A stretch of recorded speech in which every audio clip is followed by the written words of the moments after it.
Our text for today will be from 2 Chronicles chapter 20, verses 17 through 22. You will not need to fight in this battle. Position yourselves, stand still, and see the salvation of the Lord, who is with you, O Judah and Jerusalem. Do not fear or be dismayed. Tomorrow go out against them, for the Lord is with you. Jehoshaphat bowed his head and appointed singers to go before the army. When they began to sing and to praise, the Lord set ambushes against the people of Ammon, Moab, and Mount Seir. We at times find ourselves in personal, spiritual, and emotional battles that can feel overwhelming, but King Jehoshaphat and the people of Judah faced armies stronger than them. And just like Judah, we can also feel like we face armies stronger than us.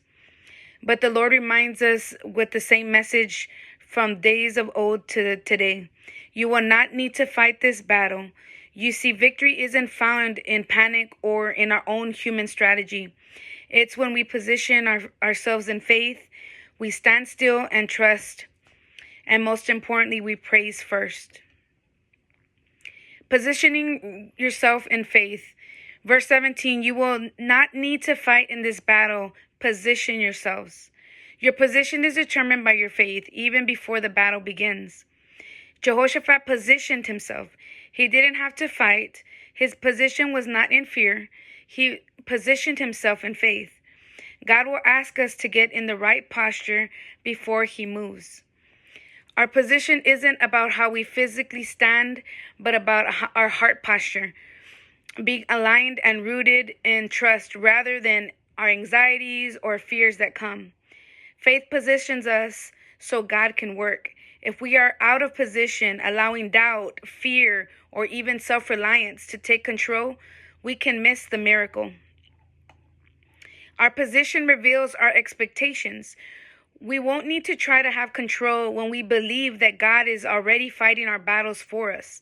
We prepare for this by praying, fasting, and declaring his promises.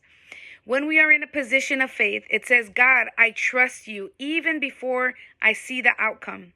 It means you're taking a stance of confidence. You don't run from the enemy. You take your stance in faith, and you're expecting God to show up and show off on your behalf. Standing still and waiting for his instruction. Verse 17 through 18, stand still and see the salvation of the Lord, who is with you. Do not fear or be dismayed. Stillness means surrender. God told Judah to stand still. In our culture, where we are in constant movement, constantly busy, this may be something that is hard for us to do. It's something that seems to be hard to obey when God requires stillness. Standing still means don't panic, don't rush, just stay in peace. Standing still means we must resist the urge to fix it on our own, fight on our own, or manipulate outcomes in our own strengths. Stillness allows us to hear from God for direction and instruction. Jehoshaphat didn't rush into battle. He waited for God's direction. In verse 18, Jehoshaphat did just that. He bowed his head and worshiped. If we quiet ourselves and our minds, we hear God's voice clearly. Many people lose battles not because God failed them, but because we chose to move before God spoke. Let me say that again. We lose the battles not because God failed, but because we choose to move before God spoke. Praise first. Worship is your weapon. In verses 21 through 22, he appointed those who should sing to the Lord and who should praise the beauty of holiness. When they began to sing and praise, the Lord set ambushes against the enemy. Praise is a powerful weapon that shifts atmospheres. Jehoshaphat sent singers to go before the army, declaring, praise the Lord, for his mercy endures forever. Praise went before the battle. When praises went up, the enemy was thrown into confusion. When our praises go up, it invites God's presence to fight our battles. So what are we putting first instead of praise? Some of us put other things first, like worrying, complaining, fear, or even control. We must put praise first.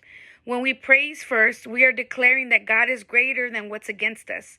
We must remember our praise is not a reaction or the reward of victory. It's the preparation for the victory. It's saying that current circumstances may not look the way I want it, but I praise from a place of knowing that God has already gone before me and won the battle. So in closing, the victory doesn't come from Judah's own strength. They didn't even lift a sword, but it came through their stillness, their faith, and praise. When you're in a battle, you don't need to fight in your own strength. Remember to position yourself in faith and stand still. Wait on his instruction. And above all else, put praise first and watch as God fights on your behalf.